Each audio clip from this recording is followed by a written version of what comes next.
Hello दोस्तों, welcome to our YouTube channel Kitab. इतने दिन से मैं पढ़ाई कर रहा था आप लोगों के साथ, तो आज मेरा पेपर हो ही गया।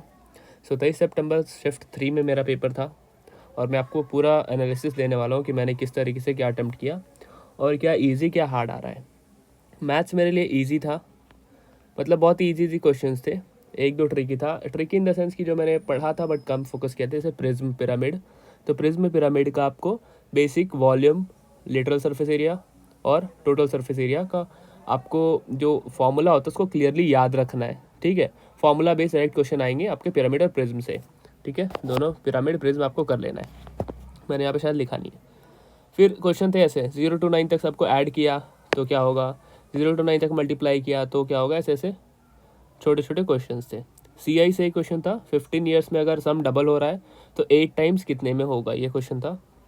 फिर एक पाई बाई 6 या पाई बाई 4 था, आई थिंक तो पाई बाई 4 था, उसको बोला था, उसमें कुछ आपका रेडियस दिया हुआ था, उसमें एरिया निकालने बोला था।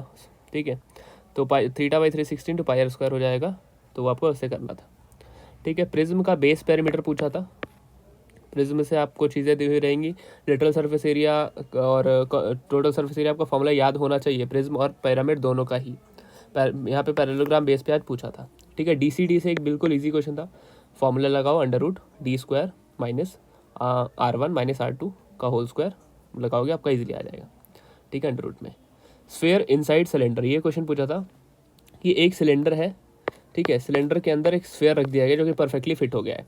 ठीक है, इसका हाइट दिया हुआ था 8 सेंटीमीटर। तो पूछा था कि जो खाली स्पेस है उसका क्या हो, मतलब वहाँ पे क्या वॉल्यूम होगा। तो आपको पूरा सिलेंडर का एरिया निकालना था πr²h, फिर माइनस आपको स्फेयर्स का एरिया से माइनस कर देना था, जो कि 4/3 πr³ होता है।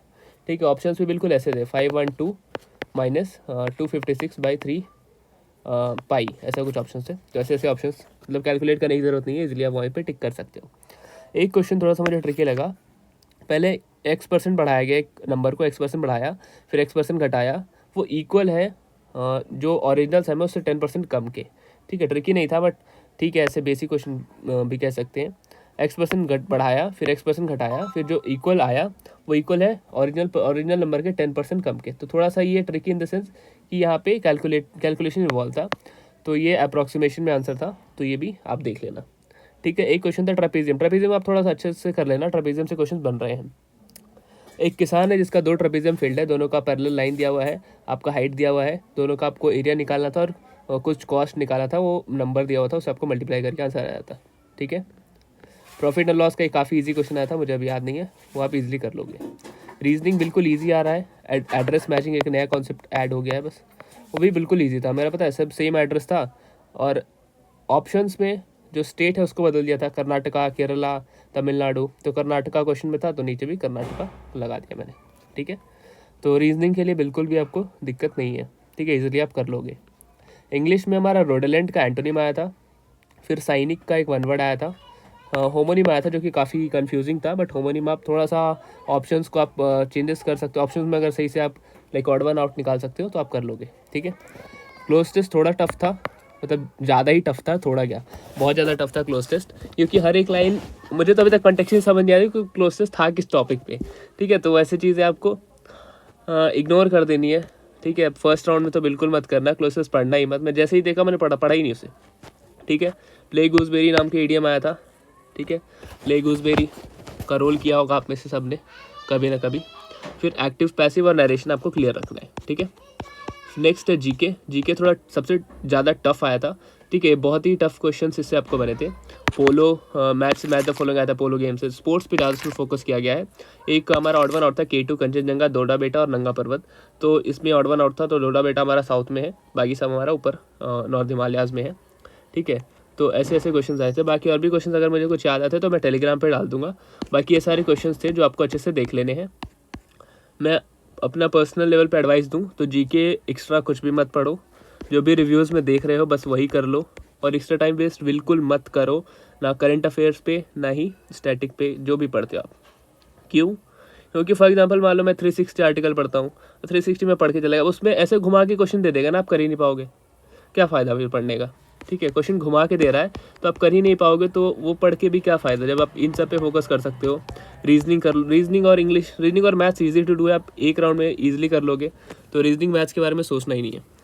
मैं कहूँगा कि आप रीजनिंग से स्टार्ट करो, मैथ्स देख लो, इजी लगता है तो मैथ्स भी साथ में कर लो, आपके लिए सबसे बढ़िया रहेगा।